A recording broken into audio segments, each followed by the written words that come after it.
سن لے میری التجا میرے مولا، تو سن لے میری التجا میرے مولا، تو سن لے میری التجا میرے مولا۔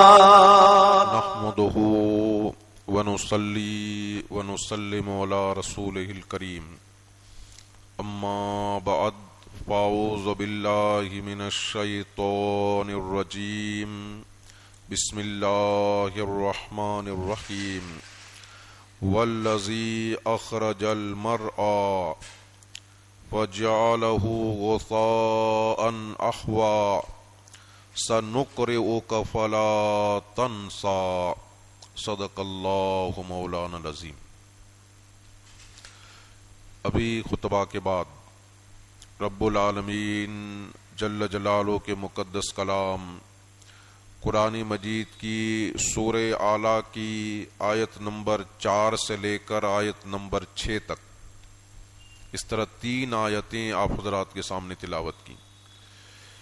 ان آیات مقدسہ میں رب العالمین جل جلالہ ارشاد فرماتا ہے والذی اخرج المرعى، خدا وہ ذات ہے جس نے زمین سے چارہ نکالا، فجعلہ غثاء احوى، پھر اس کو سوکھا سیاہ کالا بنا دیا، سنقرئک فلا تنسى، اے حبیب ان قریب ہم آپ کو پڑھائیں گے تو آپ اس کو بھولو گے نہیں۔ یہ ان آیت مقدسہ کا ترجمہ اور باسنتر ہو گیا۔ ان آیات مقدسہ کی تفسیر میں علماء تفاسیر بیان فرماتے ہیں کہ پہلی آیت میں رب العالمین جل جلالہ نے ارشاد فرمایا والذی اخرج المرعى، خدا وہ ہے جس نے زمین سے چارہ نکالا۔ مطلب یہ ہے کہ اللہ تبارک و تعالیٰ کی وہ ذات ہے کہ اس نے اپنی قدرت کاملہ سے زمین سے طرح طرح کی نباتات پیدا کی، طرح طرح کی ونسپتیاں پیدا کی، اور اس کے اندر سے گھاس نکالا جس کو جانور چرتے ہیں۔ یہ گھاس شروع میں سرسبز و شاداب ہوتا ہے، ہرا بھرا ہوتا ہے، مگر بعد میں وہ خشک ہو جاتا ہے، سوکھا ہو جاتا ہے، سیاہ اور کالا بن جاتا ہے۔ اس طرح اس آیت مقدسہ میں رب العالمین جل جلالہ نے اپنا ایک احسان یاد دلایا ہے کہ ہم نے تمہارے فائدے کے لیے، تمہارے جانوروں کے فائدے کے لیے زمین سے چارہ نکالا کہ جس سے تمہارے جانور فائدہ اٹھاتے ہیں۔ تو وہ رب جس نے تم پر یہ احسان کیا ہے، اس رب کی تسبیح بیان کرو، اس رب کی پاکی بیان کرو۔ اچھا، پھر آگے اللہ تبارک و تعالیٰ نے ارشاد فرمایا سنقرئک فلا تنسى، ان قریب ہم آپ کو پڑھائیں گے آپ اس کو بھولو گے نہیں۔ اس آیت کی تفسیر میں علماء تفاسیر بیان فرماتے ہیں کہ اللہ کے مقدس فرشتے حضرت جبرائیل امین جب حضور کے دربار میں قرآنی آیتیں، قرآنی وحی لے کر نازل ہوتے اور حضور کو قرآنی آیتیں سناتے، تو اللہ کے پیارے محبوب حضور سرور کائنات صلی اللہ تعالی علیہ وسلم یہ سوچ کر کہ کہیں میں آیتیں بھول نہ جاؤں، آپ اس کو جلدی جلدی پڑھنا شروع کر دیتے، اور جبرائیل کے ساتھ آپ بھی قرآنی آیتوں کو دہرانا شروع کرتے، جس سے حضور کو تکلیف ہوتی، کیونکہ ایک تو وحی کا بوجھ ہوتا تھا اور ساتھ میں بار بار دہرانا، وہ بھی فرشتے کے ساتھ، تو ایک تکلیف ہوتی تھی۔ تو اللہ تبارک و تعالیٰ نے اس کو گوارا نہیں فرمایا کہ میرے حبیب کو اتنی بھی تکلیف ہو جائے، پوری آیت کریمہ نازل فرمائی سنقرئک فلا تنسى، حبیب آپ کو گھبرانے کی ضرورت نہیں ہے، آپ کو خوف زدہ ہونے کی ضرورت نہیں ہے، ٹینشن لینے کی ضرورت نہیں ہے کہ میں آیت بھول جاؤں گا۔ ہم وعدہ کرتے ہیں کہ ہم خود آپ کو پڑھائیں گے اور ایسا پڑھائیں گے کہ آپ اس کو کبھی بھولو گے ہی نہیں۔ سنقرئک فلا تنسى، ان قریب ہم آپ کو پڑھائیں گے آپ اس کو بھولو گے نہیں۔ چنانچہ ایسا ہی ہوا کہ اب حضور کا معمول کیا ہو گیا کہ جب بھی حضرت جبرائیل حضور کے پاس آتے، آیتیں سناتے، حضور سرور کائنات صلی اللہ تعالی علیہ وسلم سکون و اطمینان کے ساتھ آیتوں کو سنتے، دہراتے نہیں، اور جیسے ہی حضرت جبرائیل چلے جاتے، اللہ تبارک و تعالیٰ کی قدرت کاملہ سے قرآن کی وہ آیتیں خود بخود آپ کے سینے میں محفوظ ہو جاتی تھی۔ اس طرح پورا قرآن اللہ تبارک و تعالیٰ کی جانب سے آپ کے سینے میں محفوظ ہو گیا۔ یہ ان آیتوں کی تفسیر ہو گئی۔ اب اس سے ہمیں نکات کیا ملتے ہیں؟ سب سے پہلا نقطہ جو قرآن مجید کی ان آیتوں سے ہمیں ملتا ہے وہ یہ کہ دنیا اور دنیا کی ساری نعمتیں فانی ہیں، جلد ختم ہو جانے والی ہیں۔ دیکھیے اللہ تبارک و تعالیٰ نے ارشاد فرمایا والذی اخرج المرعى وجعلہ غثاء احوا، خدا وہ ہے جس نے زمین سے چارہ نکالا پھر اس کو سوکھا کالا بنا دیا۔ اس سے کیا پتا چلا کہ ابتدا میں بالکل ہرا بھرا ہوتا ہے، سر سبز و شاداب ہوتا ہے، حسین و جمیل خوبصورت نظر آتا ہے، نگاہوں کو بھاتا ہے، مگر کچھ دیر کے بعد وہی چارہ آہستہ آہستہ خشک ہونے لگتا ہے، سوکھا بننے لگتا ہے، پہلے پیلا بنتا ہے پھر کالا ہو جاتا، اب نگاہوں کو بھاتا نہیں ہے۔ تو جیسے یہ سر سبز و شاداب چارے کا حال ہے کہ ابتدا میں حسین و جمیل ہرا بھرا ہوتا کہ بعد میں جلدی سوکھا اور کالا بن جاتا ہے، بس یہی مثال دنیا اور دنیاوی نعمتوں کی ہے کہ یہ ابتدا میں سرسبز و شاداب نظر آتی ہے، حسین و جمیل خوبصورت نظر آتی ہے، پھر مگر اچانک وہ دنیا کی نعمتیں آدمی کے پاس سے ختم ہو جاتی ہیں، چلی جاتی ہیں۔ اللہ تبارک و تعالیٰ نے اپنے مقدس کلام قرآن مجید میں ارشاد فرمایا انما مثل الحیات الدنیا کماء انزلناہ من السماء، اللہ تبارک و تعالیٰ ارشاد فرماتا ہے کہ دنیاوی زندگی کی مثال ایسے ہے جیسے ہم نے آسمان سے پانی نازل کیا، فاختلط به نبات الارض مما تاکل الناس والانعام، تو یہ جب آسمان سے پانی برسا تو اس سے زمین سے اگنے والی چیزیں گھنی ہو کر باہر نکلی، جسے لوگ کھاتے ہیں، انسان کھاتے ہیں، چارہ کھاتے ہیں۔ اذا اخذت الارض زخرفها وزینت، اور جب زمین نے اپنی خوبصورتی لے لی، اپنی خوبصورتی پکڑ لی، خوب مزین ہو گئی، وَظَنَّ أَهْلُهَا أَنَّهُمْ قَادِرُونَ عَلَيْهَا، اور ان کے مالکوں نے سمجھا اب تو ہم اس پر قادر ہیں، أَتَاهَا أَمْرُنَا لَيْلًا أَوْ نَهَارًا، اللہ فرماتا اچانک اس پر ہمارا امر رات میں یا دن میں آ گیا، فَجَعَلْنَاهُ حَصِيدًا، تو ہم نے اس کو کٹی ہوئی کھیتی کی طرح بنا دیا، کل لم تغن بالامس، جیسا کہ کل وہ تھی ہی نہیں، کذالک نفصل الآیات لقوم یتفکرون، اس طرح ہم سوچنے والی قوموں کے لیے الگ الگ طریقے سے نشانیاں بیان کرتے ہیں۔ اللہ تبارک و تعالیٰ نے دنیاوی زندگی کی مثال یہ بیان کی ہے کہ جیسے کسان ہو، کھیت کے اندر اس نے دانا بویا، اب کھیتی دانا بویا، آسمان سے پانی برسا اللہ کی طرف سے، کھیتی اگ نکلی، ہری بھری ہو گئی، اور کھیتی جب ہری بھری ہو جاتی ہے، لے لہانے لگتی ہے، تو زمین بالکل مزین ہو جاتی ہے، زمین خوبصورت ہو جاتی ہے، لوگ دیکھ کر خوش ہوتے ہیں کہ ہر طرف ہریالی نظر آ رہی ہے، ہر طرف سرسبز و شادابی نظر آ رہی ہے، ہر طرف خوشحالی نظر آ رہی ہے، اور کسان دیکھ کر خوش ہوتا ہے کہ بس میری فصل تیار ہے، میری فصل تیار ہے، بس پیسہ میرے ہاتھوں میں ہے، ظن آلوہا انہم قادرون علیہا، مالک سمجھتا ہے کہ میں اب قادر ہوں، بس میری فصل پکر تیار ہے، اب کچھ دنوں میں فصل کٹے گی، مال میرے پاس آئے گا، پیسہ میرے پاس آئے گا۔ اللہ فرماتا اتا امرنا لیلا او نہارا، فصل تیار ہے، زمین مزین ہے، مگر اچانک ہمارا امر رات یا دن میں آ جاتا ہے، یعنی اچانک رب کی طرف سے آندھی آ جاتی ہے، طوفان آ جاتا ہے، برسات آ جاتا ہے، اور وہ ہری بھری فصل جو کہ تیار ہے آندھی اور طوفان کی وجہ سے بالکل تباہ و برباد ہو جاتی ہے۔ اللہ فرماتا فَجَعَلْنَاهُ حَصِيدًا، ہم نے اس کو کٹی ہوئی کھیتی کی طرح بنا دی، اور ایسا محسوس ہوتا ہے جیسے کل تھی ہی نہیں، ایسا ہوتا ہی نہیں ہوتا، گیہوں پکر تیار ہیں، آم کے اندر آم کے درختوں میں آم تیار ہیں، اچانک آندھی آتی ہے، سارے آم گر جاتے ہیں، وہ مالک دیکھتا ہے، باغ بگیچہ رکھنے والا دیکھتا بس اتنا مال ہے، اتنا مال ہے، اتنے پیسے کھڑے ہو جائیں گے، مگر رات میں جو آندھی آتی ہے وہ کچھ بھی ہاتھ نہیں آتا ہے، گیہوں کی فصلیں تباہ ہو جاتی ہیں۔ تو اللہ نے یہ مثال بیان فرمائی کہ اسی طرح دنیا کا حال ہے کہ دنیاوی نعمتوں کو حاصل کرنے کے لیے، دنیا کمانے کے لیے آدمی جد و جہد کرتا ہے، محنت کرتا ہے، کوشش کرتا ہے، اور خوب محنت کر کے دنیا کماتا ہے، دنیاوی نعمتیں حاصل کرتا ہے، عالیشان مکان بناتا ہے، عالیشان بلڈنگ بناتا ہے، عالیشان بنگلے بناتا ہے، بہترین گاڑی خریدتا ہے، اپنے پہننے کے لیے اچھا لباس خریدتا ہے، اپنے بیوی بچوں کے لیے آسائش کے سامان خریدتا ہے، اور یہ خوشحالی کے ساتھ زندگی بسر کرتا ہے۔ اب یہ سمجھتا ہے کہ بس میری زندگی سکون و چین کے ساتھ گزرے گی، ہر اعتبار سے میں نے کما لیا آگے، بس وہ اپنے حساب سے سمجھتا ہے کہ میری زندگی دنیاوی زندگی خوشحالی سے گزرے گی، مگر اچانک موت کا ایک تھپڑ لگتا ہے اور اس کی ساری محنتیں تباہ و برباد ہو کر رہ جاتی ہیں، ساری دنیا یہیں پڑی رہ جاتی ہے۔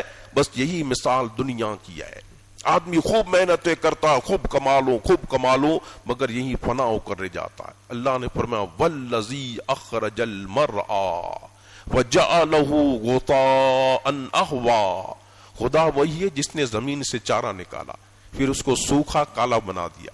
ابتدا میں چارہ کتنا حسین و جمیل خوبصورت نظر آتا ہے، مگر اچانک سوکھا کالا بن جاتا، بس یہ کما لوں، وہ کما لوں، یہ کر لوں، وہ کر لوں، پوری زندگی اسی میں چلی جاتی ہے، مگر یہ دنیا فانی فوراً ہاتھوں سے نکل جاتی ہے۔ تو آدمی کو چاہیے کہ فانی دنیا سے محبت نہ کرے، آخرت سے محبت کرے۔ یقیناً دنیا میں آدمی کو رہنا ہے تو دنیا بھی کمانی ہے، مگر زیادہ توجہ کہاں ہونی چاہیے؟ آدمی کی آخرت کی طرف ہونی چاہیے۔ سکندر دنیا کا فاتح، پوری دنیا فتح کرنے نکلا تھا، اور دنیا کے اکثر و بیشتر حصوں کو اس نے فتح کر ڈالا، یہاں تک کہ ہمارے ہندوستان تک پہنچ گیا۔ کہاں یونان، یورپ کے اندر یونان کا بادشاہ تھا، اور کہاں بھارت، اکثر و بیشتر دنیا کے حصے کو اس نے فتح کر لیا۔ یہ دنیا کا اتنا بڑا فاتح جب انتقال ہونے لگا، اپنے وزیر وزراء امیر امراء کو وصیت کی کہ جب میرا جنازہ اٹھاؤ تو میرے دونوں ہاتھ جنازے کے باہر رکھنا، ہاتھ جنازے کے باہر رکھنا۔ وزیر وزراء امیر امراء نے پوچھا کہ بادشاہ سلامت ایسا کیوں، ایسی وصیت آپ نے کیوں کی ہے؟ کہا بات یہ ہے کہ میں دنیا کا اتنا بڑا فاتح کہ دنیا کے اکثر و بیشتر حصے میں نے فتح کر لیے، مگر دنیا کو پتا چلے کہ اتنا بڑا فاتح آج دنیا سے جا رہا ہے تو خالی ہاتھ جا رہا ہے، کوئی چیز ساتھ میں لے کر نہیں جا رہا ہے۔ تو دنیا کے فاتح بھی بن جاؤ تب یہ چھوڑ کر جانا ہے، دنیا فانی ہے۔ نہیں، حضرت سلیمان علیہ الصلوۃ والسلام، اللہ تبارک و تعالیٰ نے پوری دنیا کی حکومت عطا فرمائی، انسانوں پر حکومت عطا فرمائی، جناتوں پر حکومت عطا فرمائی، ہواؤں کو مسخر کر دیا۔ حضرت سلیمان علیہ الصلوۃ والسلام اپنے دربار میں شان و شوکت کے ساتھ براجمان ہیں۔ بنی اسرائیل کے ایک بوڑھے نے کہا کہ اللہ کے نبی، کیا اللہ نے آپ کو شان عطا فرمائی ہے، کیا جاہ و جلالی عطا فرمائیے کہ پوری دنیا پر حکومت ہے، اسی شان کے ساتھ آپ زندگی بسر کر رہے ہیں کہ حضرت سلیمان علیہ الصلوۃ والسلام نے ارشاد فرمایا بنی اسرائیل کے بوڑھے سن لے، ایک مومن کی ایک تسبیح، مسلمان کا ایک مرتبہ سبحان اللہ کہنا سلیمان کی ساری بادشاہ سے بہتر ہے، اس لیے کہ سلیمان کی حکومت ختم ہو جانے والی ہے، فانی ہے، مگر مسلمان کا ایک مرتبہ سبحان اللہ کہنا یہ باقی رہنے والا ہے۔ تو دنیا فانی ہے۔ والذی اخرج المرعى فجعلہ غثاء احوا، جس نے زمین سے چارہ نکالا پھر اس کو خشک کالا بنا دیا۔ تو یہ دنیاوی رنگینیاں ظاہراً تو خوب حسین و جمیل نظر آتی، یہ کر لوں گا، وہ کر لوں گا، یہ کر لوں گا، وہ کر لوں گا، وہ پوری زندگی بیت جاتی، آخر میں پتا چلتا ہائے یہ سب تو فانی چیز تھی، اس کے پیچھے میں مارا پھرتا رہا۔ تو وہ آخرت کی چیز کی طرف بندے کو چاہیے کہ توجہ دے۔ دوسرا نقطہ کہ دیکھیے قرآن مجید ایک ضخیم کتاب ہے، 30 پاروں کی یہ عظیم کتاب، مگر سبحان اللہ ہمارے آقا کا یہ معجزہ تھا کہ بغیر محنت، بغیر جد و جہد کے خود بخود آپ اللہ تبارک و تعالیٰ کی طرف سے قرآن مجید کے حافظ بن گئے تھے۔ اس زمانے میں بھی حافظوں کو جب حافظ بننا ہوتا ہے تو کم سے کم ہمارے دارالعلوم کے اندر 3 سال کا کورس ہے. بہت زیادہ ذہین ہو، عقل مند ہو تو 1-2 سال میں بھی ختم کر سکتا، مگر عموماً 3 سالوں میں آدمی حافظ بنتا ہے. تو اس کے لیے بھی اس کو دن میں پڑھنا پڑتا ہے، رات میں دور کرنی ہوتی ہے، الصبح جلدی اٹھ کر اس کو پڑھنا پڑتا ہے، خوب محنت کرے، جد و جہد کرے، کوشش کرے، تب جا کر وہ حافظ بنتا ہے. اور حافظ بن جانے کے بعد بھی بات ختم نہیں ہوتی ہے. روز تلاوت کرتا رہے، بار بار پڑھتا رہے تو حافظ رہے گا، ورنہ قرآن نکل جائے گا. کئی حافظ ایسے ہیں کہ اب حافظ نہیں رہے، صرف حافظ صاحب کہے جاتے ہیں، مگر چونکہ دور نہیں تھا، پڑھتے نہیں ہیں، تو اب قرآن نکل گیا آگے. یہی وجہ ہے کہ حضور نے تاکید کی حافظوں کو کہ قرآن بار بار پڑھتے رہو تاکہ قرآن نکلے نہیں. مگر سبحان اللہ، ہمارے آقا کا یہ معجزہ کہ نہ کبھی قرآن کو دوہرایا، بلکہ ابھی آپ نے سنا کہ جبرائیل آتا، قرآن کی آیتیں سناتا، سرکار اس کو پڑھتے بھی نہیں، اللہ تبارک و تعالیٰ کی جانب سے خود بخود آپ کے سینے میں قرآن محفوظ ہو جایا کرتا تھا. یہ حضور کا معجزہ تھا. سنقرئک فلا تنسا، ان قریب ہم آپ کو پڑھائیں گے، آپ اس کو بھولو گے نہیں. دوسرا نقطہ کہ ہمارے آقا حضور سرور کائنات صلی اللہ تعالی علیہ وسلم دنیا کی ساری مخلوق میں افضل و اعلیٰ ہیں. آپ سے بڑھ کر افضل و اعلیٰ کوئی نہیں. کیوں؟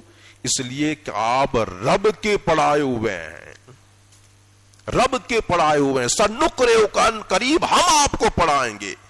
آپ رب کے پڑھائے ہوئے ہیں تو جو رب کا پڑھایا ہوا ہو اس سے بڑھ کر افضل کون ہو سکتا؟ کوئی نہیں ہو سکتا. اعلیٰ حضرت فاضل بریلوی رضی اللہ تعالیٰ عنہ ارشاد فرماتے ہیں، سب سے اعلیٰ و اولا ہمارا نبی، سب سے بالا و والا ہمارا نبی، سارے اونچوں میں اونچا سمجھیے جسے، سارے اونچوں میں اونچا سمجھیے جسے، ہے اس اونچے سے اونچا ہمارا نبی. حضور سب سے افضل و اعلیٰ ہیں کیونکہ رب کے پڑھائے ہوئے ہیں. تیسرا نقطہ، حضور کے برابر کسی کا علم نہیں ہو سکتا ہے، کیونکہ دنیا کے جتنے بھی انسان ہیں وہ دنیا کے انسانوں سے پڑے ہوئے ہیں، مگر سبحان اللہ ہمارے آقا نے خود رب العالمین سے پڑھا ہے. سنقرئک فلا تنسا، حبیب ان قریب ہم آپ کو پڑھائیں گے تو آپ بھولو گے نہیں. تو آپ رب کے پڑھائے ہوئے. حضور کے علم کا کیا کہنا؟ اللہ تبارک و تعالیٰ نے قرآن مجید میں بیان فرمایا، وَعَلَّمَكَ مَا لَمْ تَكُنْ تَعْلَمْ وَكَانَ فَضْلُ اللَّهِ عَلَيْكَ عَظِيمًا. حبیب آپ جو کچھ بھی نہیں جانتے تھے سب ہم نے آپ کو سکھا دیا، اور آپ پر اللہ کا بہت بڑا فضل ہے. اور حدیث میں حضور نے ارشاد فرمایا کہ میں نے اللہ تبارک و تعالیٰ کا دیدار کیا تو اللہ تبارک و تعالیٰ نے اپنا دست قدرت، اب اللہ ہاتھوں سے پاک ہے مگر اپنا دست قدرت جو ہے میرے 2 کندھوں کے درمیان رکھا. جب وہ اپنا دست قدرت میرے 2 کندھوں کے درمیان رکھا تو اللہ کے دست قدرت کی انگلیوں کے جو پورے تھے اس کی ٹھنڈک کو میں نے اپنے سینے میں محسوس کیا. وہ ٹھنڈک جب میں نے سینے میں محسوس کی، سرکار فرماتے ہیں تجلی لی کل شیء، ہر چیز میرے لیے روشن ہو گئی، ہر چیز کو میں نے جان لیا، پہچان لیا. ایک حدیث میں حضور نے ارشاد فرمایا، اللہ تبارک و تعالیٰ نے ساری زمین کو میرے لیے سمٹ کر رکھ دیا تو میں ساری زمین کو اور اس میں ہونے والے قیامت تک کے واقعات کو یوں دیکھ رہا ہوں جیسے کوئی آدمی اپنے ہاتھ کی ہتھیلی کو دیکھ رہا ہو. سنقرئک فلا تنسا، حبیب ان قریب ہم آپ کو پڑھائیں گے، آپ اس کو بھولو گے نہیں. اسی طرح ایک حدیث میں آتا ہے، حدیث پاک کا مفہوم پیغمبر اسلام حضور سرور کائنات صلی اللہ تعالی علیہ وسلم نے ارشاد فرمایا، حبیب ملائے اعلیٰ کے فرشتے کس میں بحث کر رہے ہیں؟ ملائے اعلیٰ کے فرشتے کون ہیں؟ خاص رب کے دربار میں جو فرشتے رہتے ہیں وہ فرشتے. حضور سے پوچھا کہ وہ فرشتے جو خاص ہمارے دربار میں رہتے ہیں وہ کون سی چیز میں بحث کر رہے ہیں؟ اب فرشتے کہاں ہیں؟ حضور سے اللہ پوچھ رہا ہے. سرکار نے فرمایا لا ادری، مولا میں نہیں جانتا ہوں وہ فرشتے کس کے بارے میں بحث کرتے ہیں. تو سرکار فرماتے جب میں نے لا علمی کا اظہار کیا تو اللہ تبارک و تعالیٰ نے اپنا دست قدرت میرے دو کندھوں کے درمیان رکھا. جیسی اپنا دست قدرت میرے دو کندھوں کے درمیان رکھا میں نے اس کی ٹھنڈک کو محسوس کیا سینے میں, اور مشرق سے لے کر مغرب تک ساری چیزوں کا مجھے علم حاصل ہو گیا. اب جب علم حاصل ہو گیا تو اللہ نے پھر پوچھا حبیب بتاؤ ملائے اعلیٰ کے فرشتے کون سی چیزوں میں بحث کر رہے ہیں. اب حضور نے بتانا شروع کر دیا. اب جان لیا کہ مولا وہ کفارات کے بارے میں بحث کر رہے ہیں, یعنی ان چیزوں کے بارے میں, ان اعمال کے بارے میں بحث کر رہے ہیں جس سے بندے کے گناہ معاف ہوتے ہیں. ابھی وہ کون سی اعمال ہے کہ جس کی وجہ سے گناہ معاف ہوتے ہیں؟ کہ مولا مسجدوں کی طرف جماعت کے لیے کثرت سے چل کر آنا. یہ جو ہم نماز کے لیے مسجد کی طرف آتے ہیں نا, کچھ لوگ گھروں میں ہی نماز پڑھ لیتے ہیں, نہیں, وہ جماعت کے لیے آنا, مسجد کی طرف قدم رکھ رکھ کے چل کر آنا, وہ عمل ہے جس سے گناہ معاف ہوتے ہیں. پھر سرکار نے ارشاد فرمایا کہ ناپسندگی کے وقت مکمل طور پر وضو کرنا, یہ بھی وہ عمل ہے جس سے گناہ مٹتے ہیں. مطلب کیا؟ کڑکڑاتی ہوئی سردی ہے, زوردار ٹھنڈی پڑ رہی ہے, دل چاہتا ہے کہ جلدی جلدی وضو کر کے جلدی جلدی نماز پڑھ لوں, مگر اس وقت بھی جبکہ کڑکڑاتی ہوئی سردی پڑ رہی ہو مکمل وضو کرنا. کام کاج کر کے آدمی آیا ہے, تھکا ماندہ ہے, رات کو عشاء کی نماز پڑھنی ہے, دل چاہتا ہے کہ جلدی جلدی وضو کر کے جلدی جلدی نماز پڑھوں, جلدی بیڈ پر آرام سے سو جاؤں. اس وقت جبکہ دل یہ چاہتا ہو مکمل وضو کرنا, ناپسندگی کے وقت مکمل وضو کرنا, یہ بھی وہ عمل ہے کہ جس سے گناہ مٹتے ہیں, جس سے گناہ مٹتے ہیں. پھر جو ہے حضور ایک اور عمل بتایا. پھر حضور سرور کائنات صلی اللہ تعالی علیہ وسلم نے ارشاد فرمایا پھر تیسرا عمل کیا بتایا؟ ایک نماز کے بعد دوسری نماز کا انتظار کرنا. یہ بھی وہ عمل ہے کہ جس سے گناہ مٹتے ہیں. مطلب کیا ہے کہ آدمی کو نماز سے اتنا پیار ہے, نماز سے اتنی محبت ہے, ابھی نماز پڑھ کر نکلا ہے مگر دل چاہتا ہے کہ پھر اللہ اکبر کی صدا بلند ہو, پھر میرے رب کے دربار میں حاضر ہو جاؤں.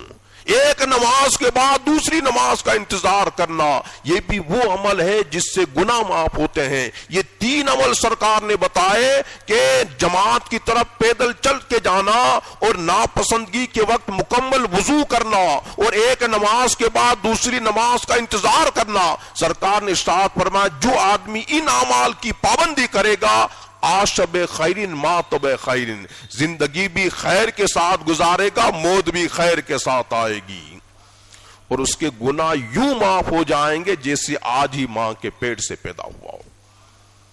یہ سرکار کس کی بات کر رہے ہیں؟ وہ جو فرشتے ملائے اعلیٰ کے فرشتے جو رب کے دربار میں رہتے ہیں, وہ جو گفتگو کر رہے ہیں. پتہ چلا کہ اللہ تبارک و تعالیٰ نے حضور کو ہر چیز کا علم عطا فرمایا تھا. کیوں؟ سنقرئک فلا تنسا, حبیب ان قریب ہم آپ کو پڑھائیں گے تو آپ اس کو بھولو گے نہیں. اللہ تبارک و تعالیٰ مجھے اور آپ کو ان قرآنی اسباق پر عمل کرنے کی توفیق عطا فرمائے. وما علینا الا البلاغ. السلام علیکم.